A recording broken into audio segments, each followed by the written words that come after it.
everybody, it's Kimberly here, and I'm coming to you from a new area in my home. I'm trying to find like different areas where it would be okay for me to do a video, just because we have like a really small house, and sometimes, my husband needs the office, or he wants to be downstairs watching TV, or like you guys know, and in previous videos that my daughter does laundry on certain days. So I kind of just tucked away in a corner. And I got my little MacBook back, which I'm super happy about. So I can travel around the house and see where the best place to record is. My dog is with me today.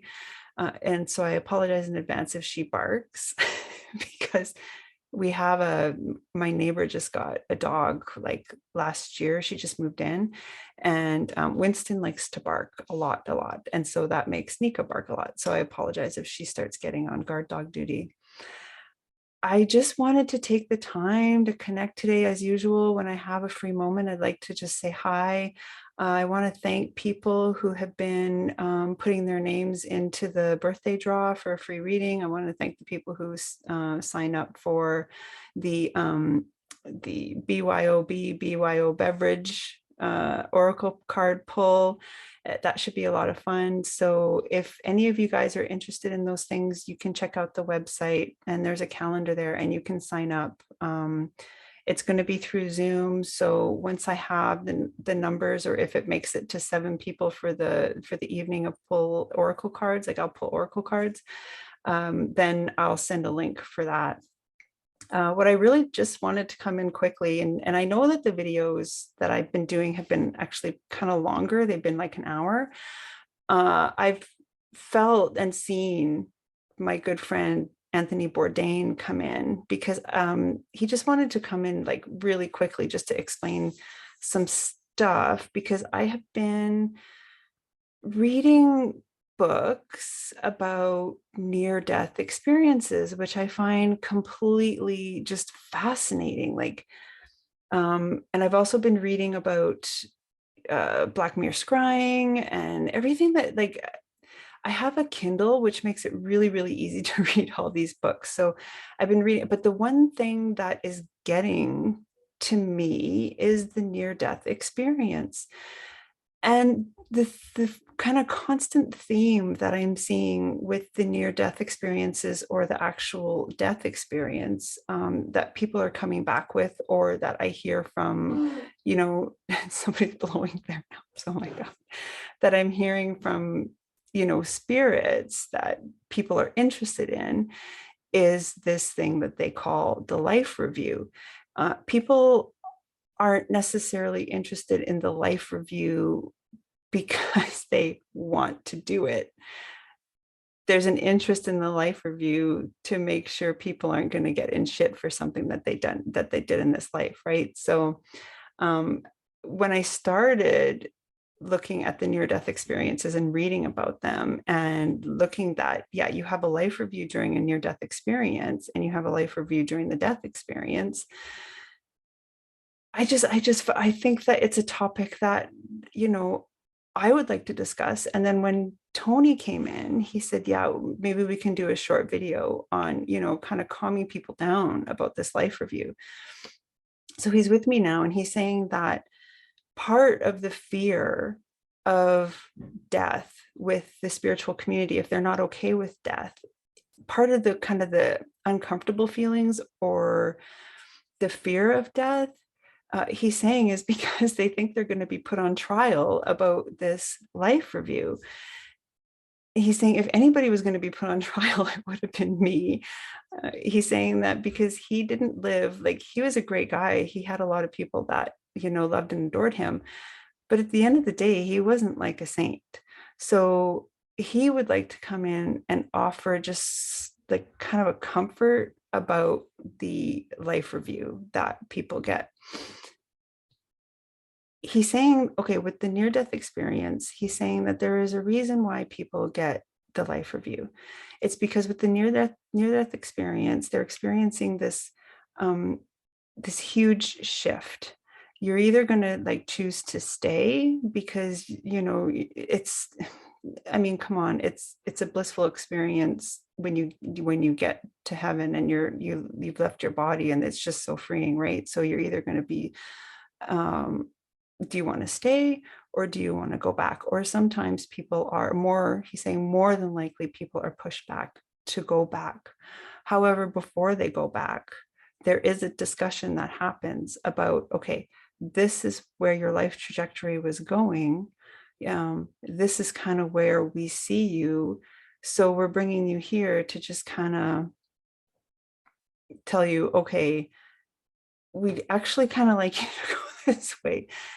When people are like fighting to stay, okay, he's saying when people are fighting to stay dead, he's saying when people are fighting to stay dead, they want to stay in heaven. The usual story is that their guides are telling them, you can't stay, you have way more to do. He's saying that people still have that ego part of them that is confused. They don't know what else they're meant to do. So they're like, but I want to stay here because what they were living, it just wasn't fulfilling to them. It just wasn't, it wasn't their A game. And they're like, they're tired. They're like, okay, like I lived that. However, like I'm now being here, I don't want to go back to that same thing. So it's kind of like, he's saying it's kind of like a wake up call for people that their trajectory has to change. Some people are like, they understand that and they're like, okay, I'm going to go back. Like I have kids, I have, spouses, I have friends, I have family. I'm not done with that yet. Other people are like, I don't know how to go about that. I don't know how to do that. What you're showing me, I don't know how to, like, I want to stay here because it's going to be easier for me. They're usually shot back, right? So like the near-death experience is really like this huge wake-up call that things have to change. There is something that needs to change with you. And the near-death experience is like this light bulb moment. When people are entering heaven fully after death, he's saying like there's this like pearly gates thing, and St. Peter, is it St. Peter? Yeah, he's saying St. Peter is at the pearly gates and he's holding the keys to your freedom into heaven. And they're going to either like you stay or you go. He says it's a bullshit perception and he'd like people to just do away with the perception, because he's saying St. Pete perception is kind of like feeding the fear of this huge judgment day of life review. He's saying life reviews can take on different kind of themes wherever your thinking process is about heaven. He says there are spirits who came into human form that are very business. It's a business meeting. There are people that came, so you have either a business, he's showing me, with like you're in a conference room and it's a table, then it's kind of like you have this house of mirrors where everywhere, he's like, whenever you go into a house of mirrors, your body changes, your reflection changes. So this kind of life review of a house of mirrors is kind of like every kind of stage that you lived in your life. You're viewing it from there. So sometimes it's distorted. Sometimes you don't really understand like what happened. He's saying sometimes it's like you're taken into a room with a huge screen and you witness, this life in the blink of an eye. He's saying that all life reviews happen in the blink of an eye. It's not this ongoing torture session where you have to sit there and they like freeze the PowerPoint presentation and say, what did you learn here? What did you learn here? Like, it's not like that. He's like, take the academics out of the life review. Take the judge and jury out of the life review. He's like, the reason why people come to Earth is to learn. So instead of, he's saying like kind of like be in school with your final exam, but before the final exam, you have like a review of all the work that you did throughout the year. And he's saying some chapters you didn't do too hot, your grades weren't great. In other chapters, you were an A student, right? Your grades were awesome. It's kind of like that, but there is no test. There's no test. It's like there's no judgment call. He's showing me like students are in a classroom and it's really quiet and they're reviewing this from the beginning of the year into the end of the year.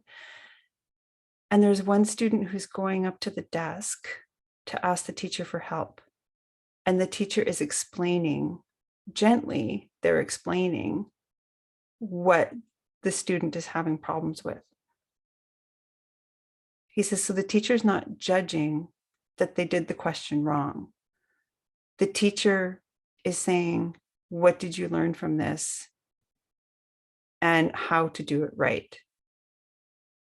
He says, because there's always going to be a next time. There's always going to be a choice to come back to Earth.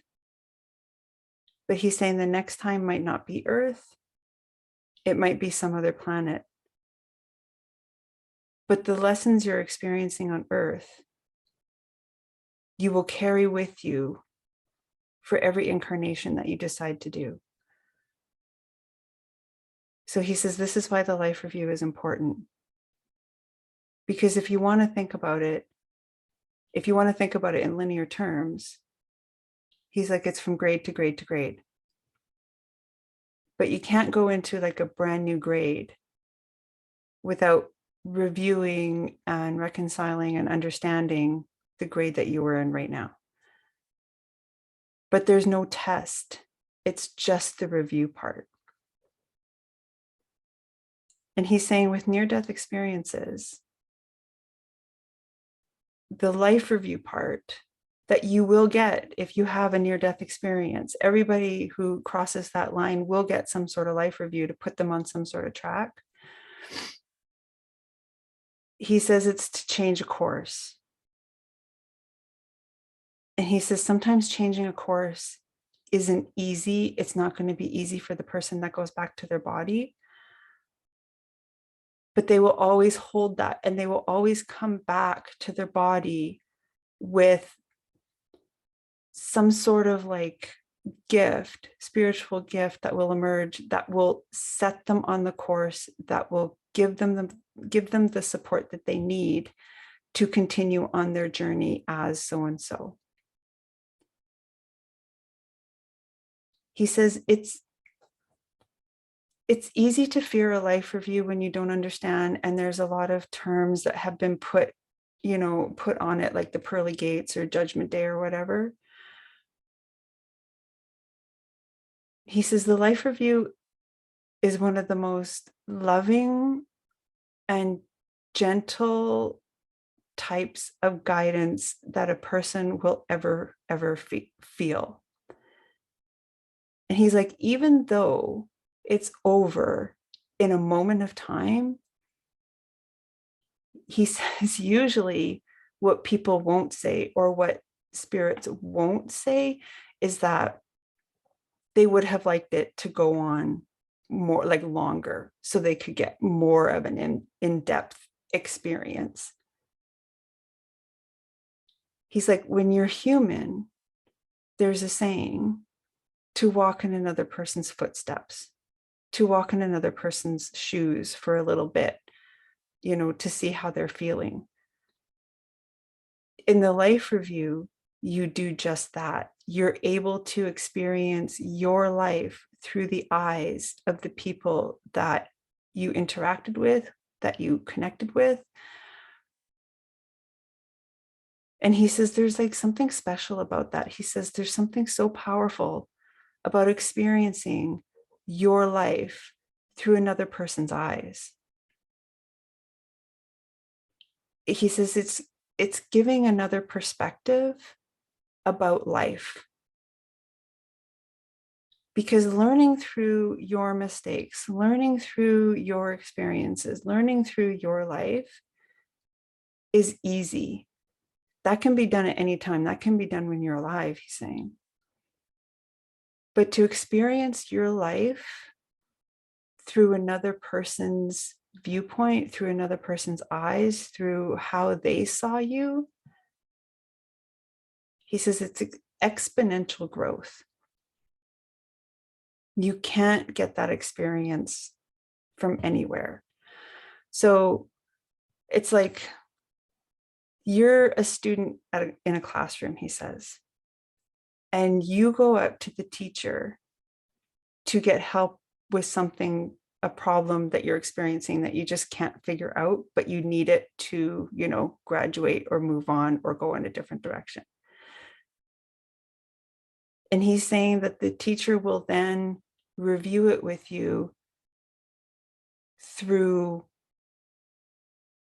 oh, this is like really crazy, how they see you, how you're impacting them, how your energy is feeling to them, how it's almost, okay, he's saying that the life review in experiencing your life through how other people see you is where the saying people are reflecting, are a reflection of what you're feeling inside, right?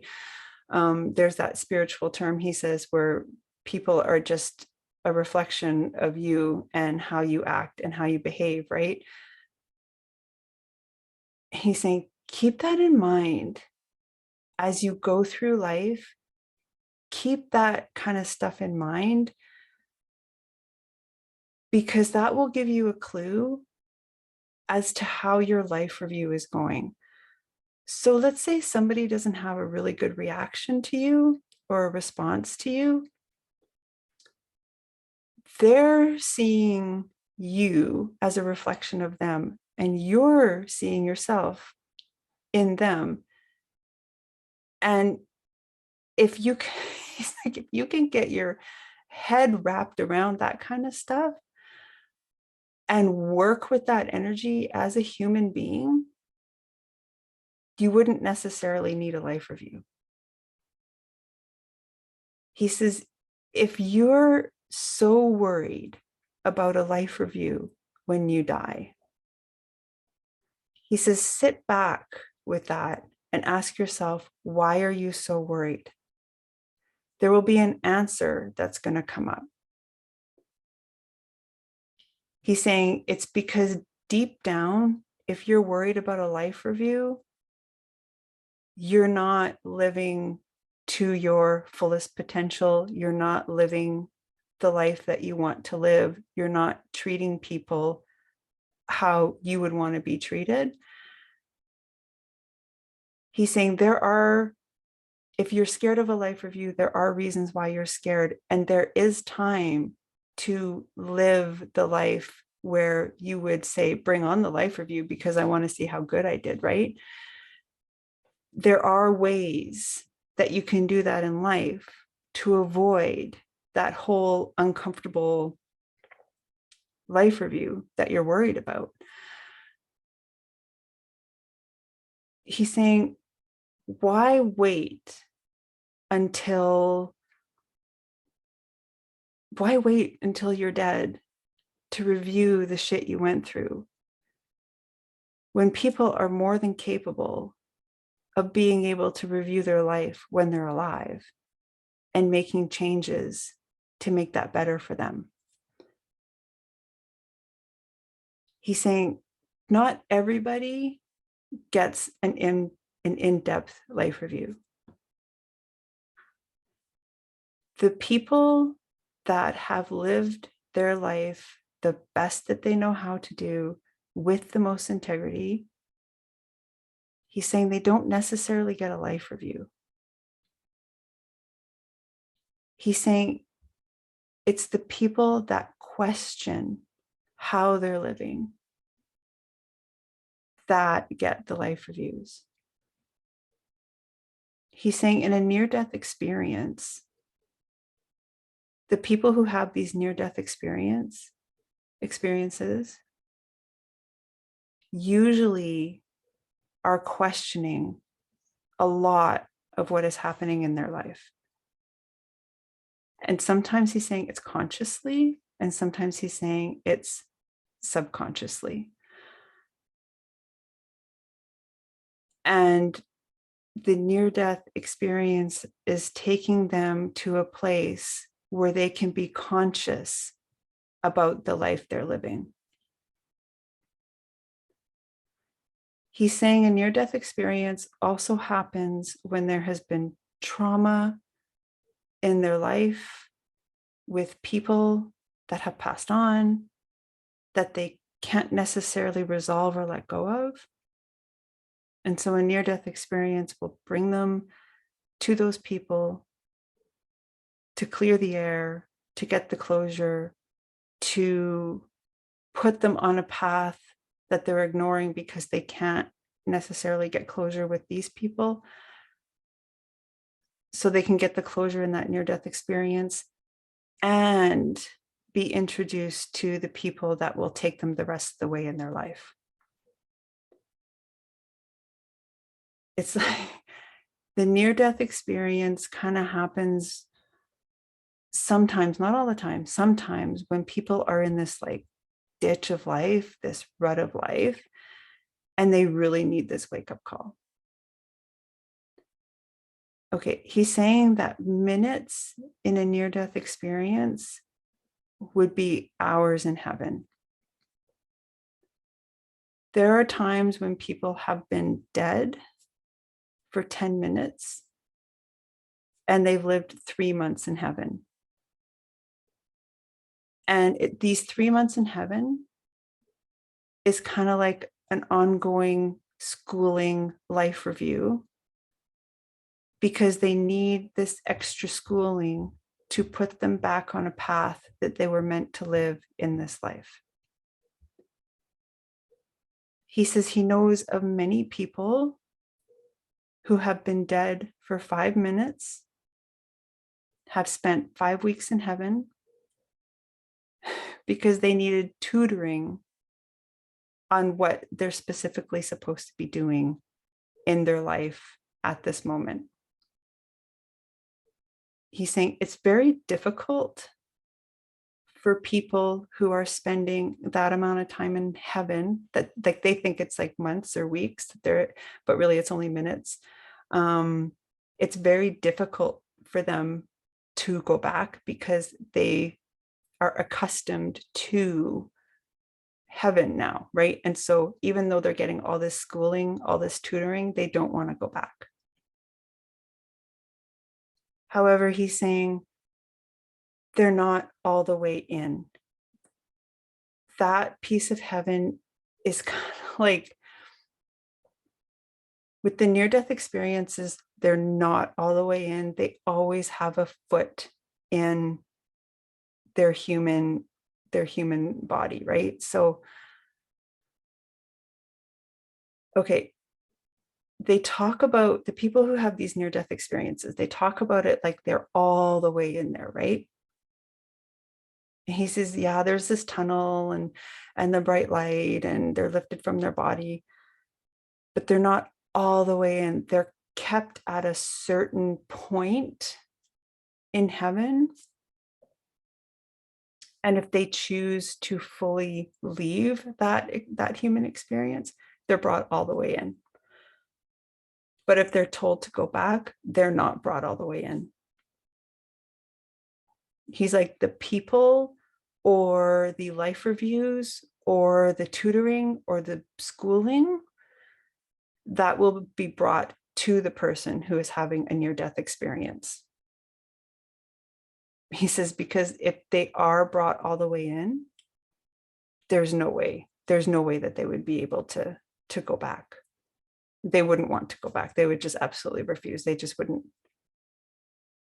And it would, saying it would fuck with their life. It would fuck with their life because they will always remember all the way in. He says, like, think of how, people get addicted to astral traveling. Think about how people with these near-death experiences, they want to go back. And sometimes, they try to commit suicide or whatever to go back to get that. He's like, that's only a little portion of what heaven truly is. So imagine if they were brought all the way back. it's almost like they wouldn't be able to get back to the body. Because he says the further, if you think of it from human terms, he's like, the further a person gets from their physical existence, the harder it is to get them back into a physical existence. He says, because the physical existence is it's very binding. It's very, very restricted. He says that if his death didn't go all the way, he's like, there's no way he wouldn't have tried again to take his life. And he says he hesitates with saying that because he doesn't want people to get the wrong idea, but he was ready. He had the full life. He wasn't experiencing anything that was really that was really fulfilling him anymore, and he was tired.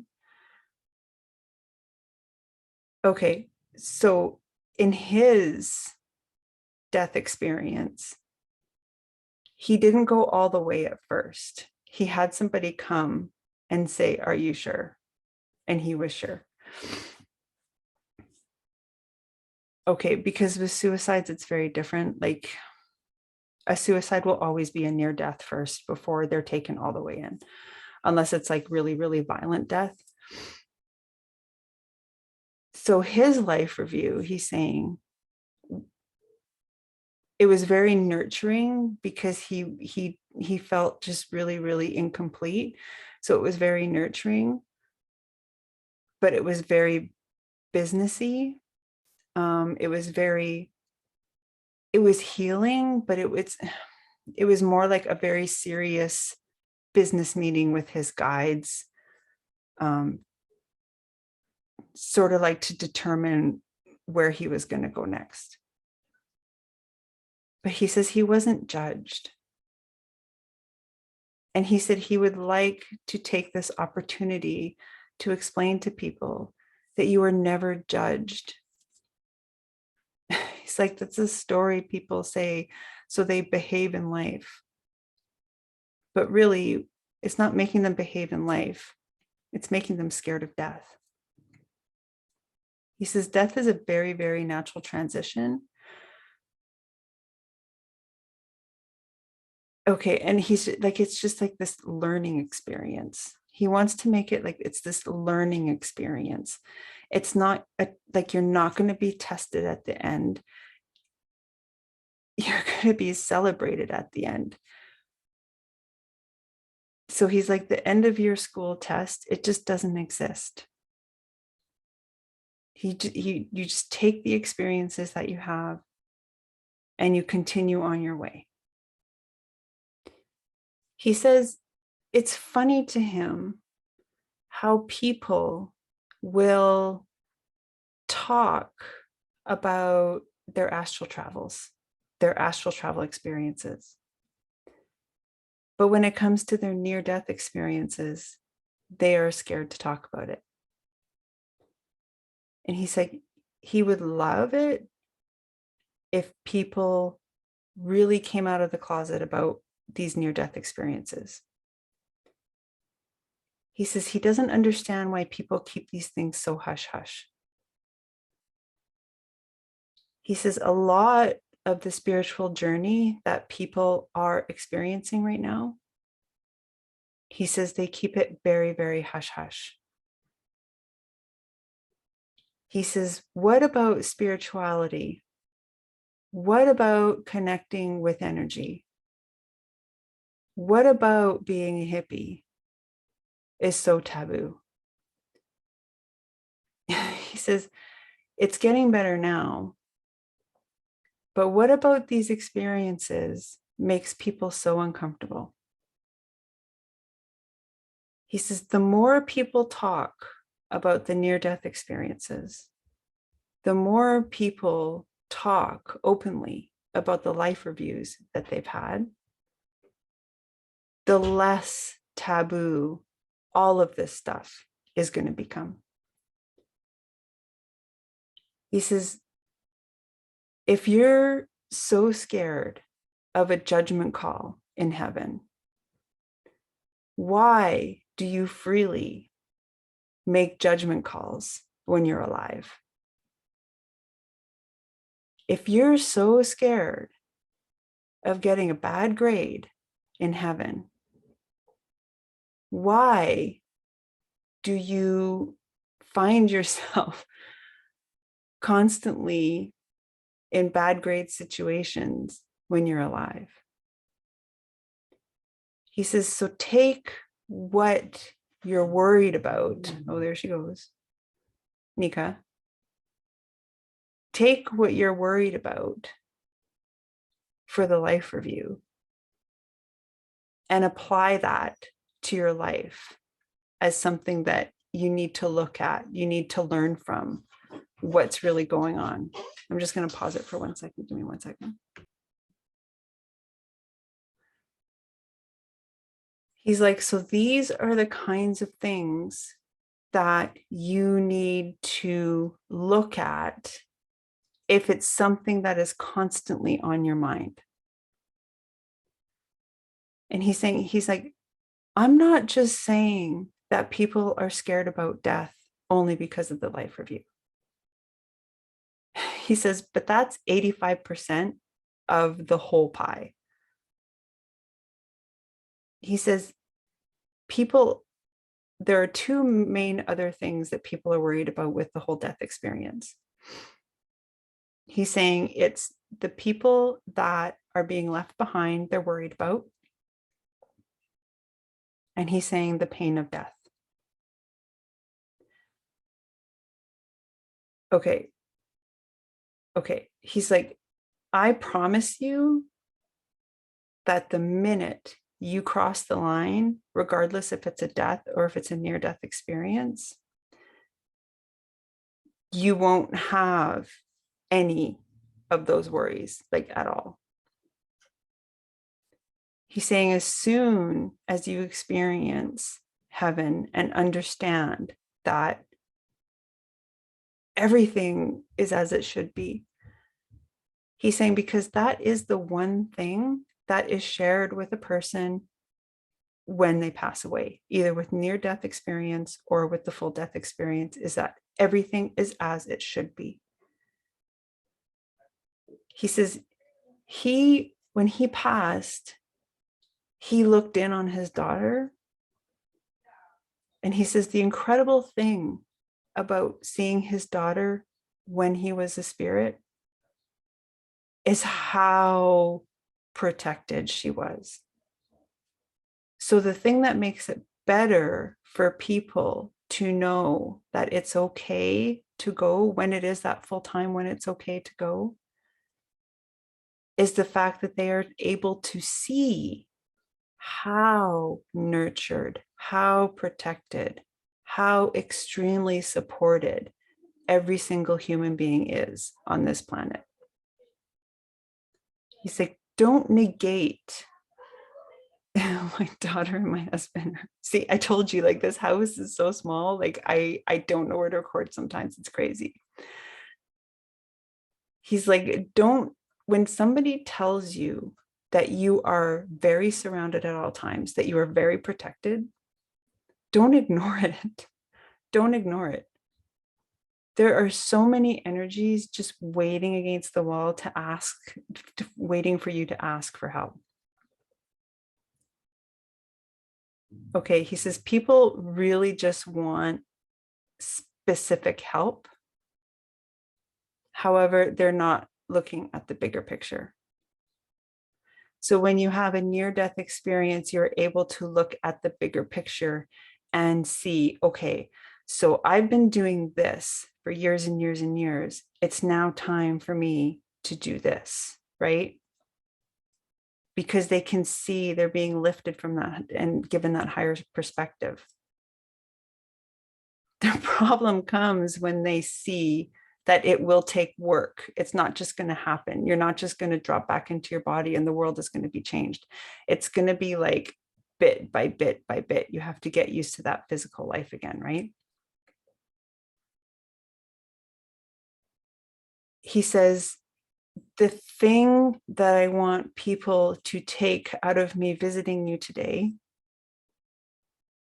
is, if you are so worried, concerned about what's going to happen when you cross over, that is the thing that you have the opportunity to look at and, heal, overcome, change before you get there. And that act of being willing to change what you're so worried about being criticized for when when you pass away, it will lead to the more fulfilling life that you've always wanted. Okay, he's saying, with the fears of the life review, he's like, it's not only people fearing that they've judged others. People judge, he says, people judge themselves so harshly. He's like, one of the questions that people get when they pass over, crossover, when they die. Paul always gives me shit about that. He's like, just tell it like it is. They die. Anyway, like, it just totally fell out. Okay, I guess it's not important. Oh, one of the questions that people get when they pass away is like, did you live? Before any sort of life review, the question that people often get is, did you live? Did you live your life? Like, are you ready? Do you feel like you completed your life? And sometimes that'll be a hard no, and sometimes, like, even with the full death, they will choose to go back and do it again under different circumstances, either easier or harder circumstances. Or they will, near death experience, they will go back and they will, now they have this understanding that no, they did not truly live what they wanted to. They have a chance to go back and do that, right? And he says, that's the first question. So he says, ask yourself, have you truly lived? Are you truly living? What are you judging yourself so harshly? And is it time to let that go? What are you judging others so harshly about? And is it really time to let that go? Because really, the life review, he's saying, is retracing your steps so you have a better understanding about, the whole life, it's the culmination of experience. And so you get, oh yeah. More oftentimes though, it's feeling the impact of your existence through another person's eyes. And he's saying the most meaningful connections, he says, people really take for granted. The most meaningful connections, he's like, okay, he's showing me a grocery store, and there's a woman in line, and she's got a screaming baby and she's obviously having a tough time, and she just goes to the till and she's like, I need this milk, but I can't afford it. And so he's saying, like, this guy, he's like, I got it, I'll pay for it, it's no problem. Those are the most meaningful points in a life review that people will feel that, he's saying, you're told you were an angel. You really connected with your angelic side. You really connected with your soul purpose. Your soul purpose in that whole life of 75 years was, paying for the milk, paying for the bread, paying, for that woman you didn't know, but you obviously knew she needed that help at that moment. And that is the one reason why you went to that life and your purpose was fulfilled. He says, too many people are concentrated, they just concentrate on what's my purpose, what's my purpose, what's my purpose. He's like, you're living your purpose every day. He says, you're living your purpose as you. That was your purpose. That's your mission. He's like, however, people are looking for the big things, things that feel most fulfilling, the most, like, things that make them feel so complete. But it's usually just the small thing. You were sent to that planet for that one person in that one moment, so they could go the rest of the way. So your life review, let's say that was you in your life review, you would feel complete because you would be able to, see your actions through the eyes of that woman with that screaming child in the grocery store.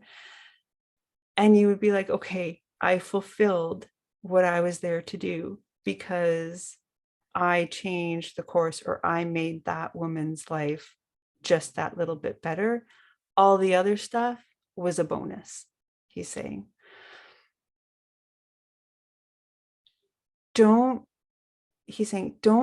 take for granted the smallest of connections that you make every single day, because it could only be one or two of those small connections is the reason why you were put on this earth. He says, Kim gets a whole lot of questions about what am I supposed to be doing on this planet right now? She usually answers, and I do, well, you're doing it, right? You're doing it.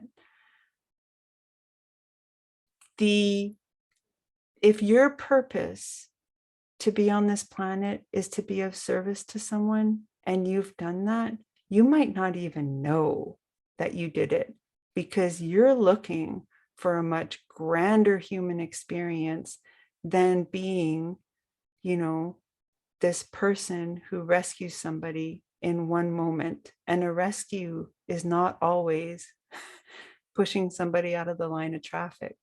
Sometimes a rescue, he's saying, is taking the load off of somebody for 1 second.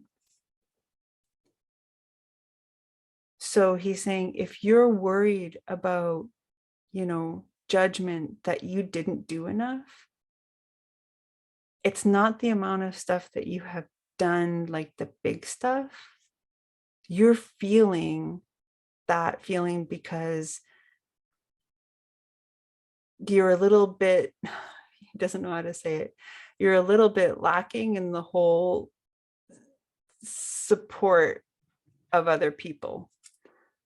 If you're judging yourself because, you've put somebody off because you didn't feel like you had the time to help them because, this, that, and the other thing, right? And that is always sticking with you. He's like, more than likely, that was part of your life purpose. And you're worried about being judged because that moment is always sticking with you. He's like, things are never a lost cause, he's saying. There are multiple opportunities to do that same mission with different faces. It's not just with a certain person. It's not just with that one day and you missed the boat. It's like, people are too literal when it comes to their missions, but there are opportunities to do what you're meant to do every single moment of the day. He's like, and when you do what you're meant to do, regardless if it's big or small, that's when you will have that evolution. That is when you will move to the next level. That is when you will move to the next grade. And he's saying it doesn't necessarily take a death to move on into a next level, into another spiral, into the next grade. That is very available, he's saying, to a life on earth. He says what tends to happen is that people move backwards. They tend to want to revisit the past to try to figure out what they missed in the past. He says, I'm a champion of always trying to go into the past and redo or relive what was in the past. He says, but every time he went back into the past, it was always changed and he could never get that back. So he's saying, go into your futures knowing that you haven't missed any sort of opportunities, that there will always be an opportunity that presents itself to fulfill your life mission. He says, I fulfilled my life mission time and time again, but I was always expecting for it to be this grander thing. It's like, what kind of fucked up thinking is that? He's like, if you look at my life, I was so lucky to do what I did. I was so lucky to connect with the people that I did. He's like, but I was also always searching for something that would fulfill something that I feel like I missed out on. And he said he would go to the ends of the earth to try to find that, to try to find what he felt like he was missing. But he said every single time he went on an adventure, he fulfilled his mission. He said his mission was experience. And that took on the form of travel and eating good food. He's saying, yeah. Okay. He says, personally, he didn't much know about a life review. And that's why his was like very, businessy. He says he wasn't confronted with like a cold experience, like a very, like, how sometimes like board meetings can be very cold and very impersonal. He said he was met with just a lot of love and a lot of cheer. But his spirit needed that sort of, businessy kind of, because he appreciated the no bullshit. Okay, he says sometimes people like a really fluffy life review. And some people come in, like he was saying earlier, he said sometimes people come in very businessy, like let's get shit done. And that's how their life review will be. And sometimes people come in like hippie from the 60s, and that's the kind of life review that they will experience, right? So it all depends on like the kind of, energy you come in with. He says he's heard a lot of arguments from people in the near-death experiences. He's heard a lot of anger, like, I am not going back to that. You cannot make me go back to that. And he's like, unfortunately, yes, they can. They can toss you back into the, the fire, he says. He says, because people negate the fact of how much life can happen every single day. But he says it's more in the smaller, sort of intimate ways. He says it's okay to dream big. It's okay to expect like a lot. It's okay to want more. But in the process of wanting that, he's like, a lot of the people are missing the point. And so they get really worried about, when that time comes that their life, like either they're sick with cancer, like, they know they're going to pass away. They get worried because they know they missed something, right? He wants to be very clear. If you're worried about judgment in a life review, if you're worried about getting to some pearly gate and you being turned away and having to go to some hell, look at how you can, look at your life and see why that's happening, why you're having those feelings. He says a life review can sometimes be avoidable. You don't necessarily always have to have a life review. Yeah, there's a recap, but a recap is way different than a life review.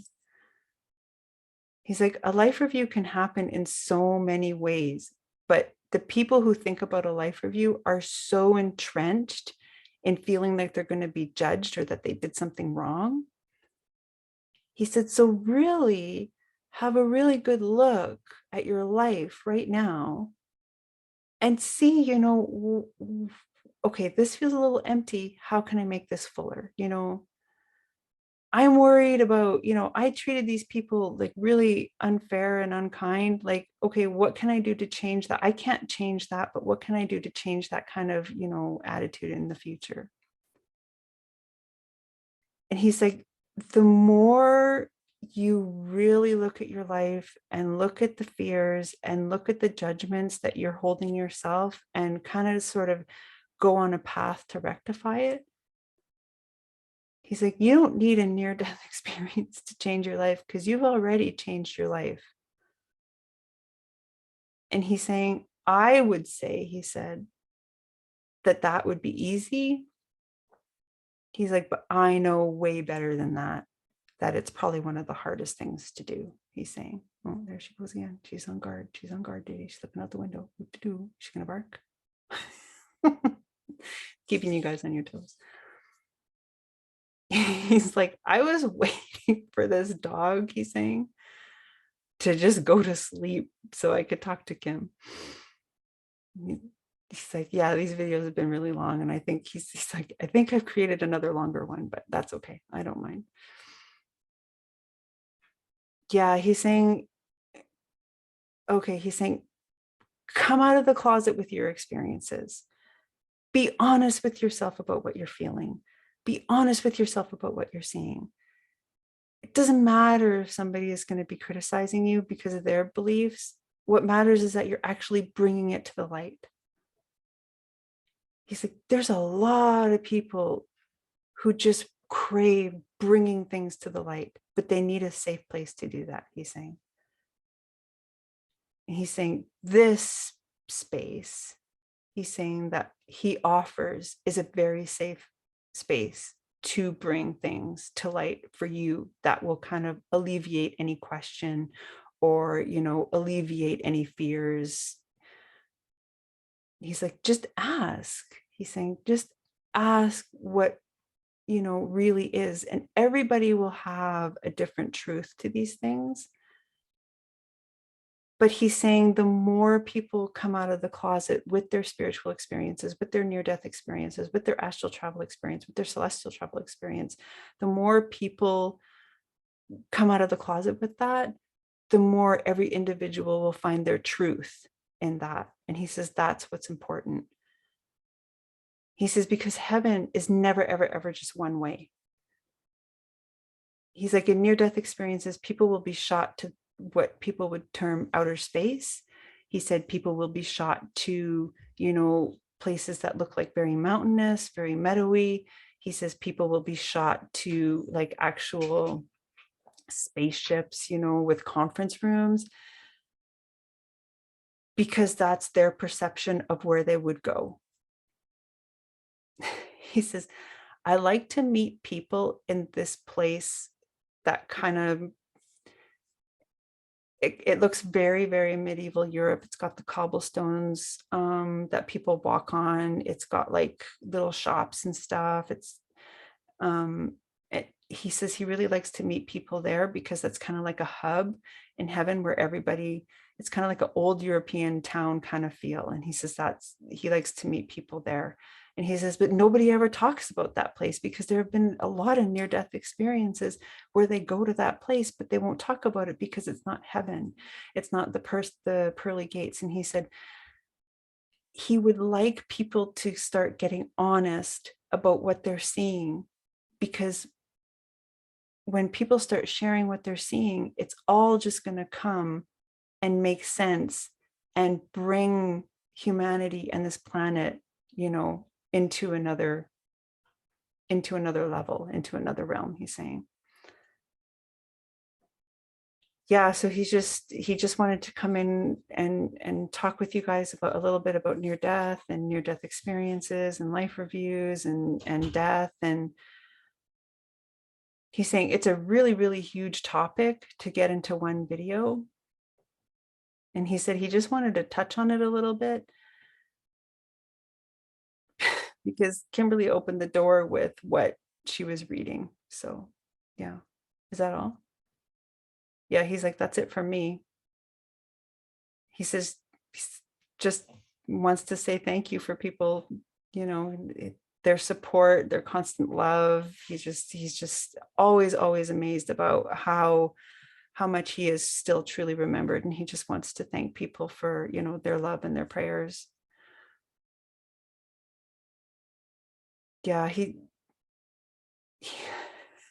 like, and this is like a term that I had a gay friend years ago, and he says closets are for clothes. When he decided to come out with his sexuality, he's like, closets are for clothes, right?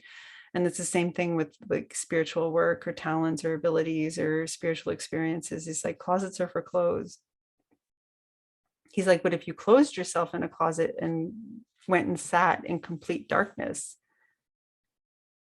he said you could actually train yourself through that darkness to see heaven. Okay, he's like, heaven will come. He's like, he knows he's off topic. He says, but heaven will come. It's like when you're in complete darkness, and then all of a sudden you see like colors kind of coming, like all like blues and purples and stuff. He's like, it's kind of like going through that dark tunnel in the near death experience, but you're not really dying. You're just trying to connect with that. And it's actually really easy to do in the darkness of a closet. But nobody's meant to stay in that closet. They're all supposed to share the experiences of what they had in that closet, right? So people don't feel alone and they don't constantly shut themselves away in their personal closets. He says there's too many closets. He's like, there's not enough clothes to fill all these closets, he's saying, which is cool. He's like, if I'm going to start rambling, he's like, you should just close it now. I'm like, okay, I'm going to close it now. So thank you everybody for listening. Again, I'm drawing for the free reading on the 20th. So if you want to get in on that free reading, do so. Yeah, and I will connect with you next time. I hope everybody's well. I think I'm going to go venture off to the mountains in a couple of weeks because I kind of need to get out of the city. I need a break. And the mountains are really fulfilling for me. So I'm hoping that, I don't know, Anton's been kind of waiting in the wings, so maybe he'll want to talk about something there. I think he wanted to talk about astral traveling, but we'll see. I'm not going to make any promises. So with that, I hope you guys are all very good. Thank you for your patience with my dog and being in another area. And like I said, I'm just trying to find a space in the small house where I can connect with you, where, you know, there's not too many disruptions. So with that, I love you guys. And yeah, whenever you watch this, I hope you're incredibly well and you all are so beautiful. And thank you so much for your support. And I will see you later. Bye. Ciao for now.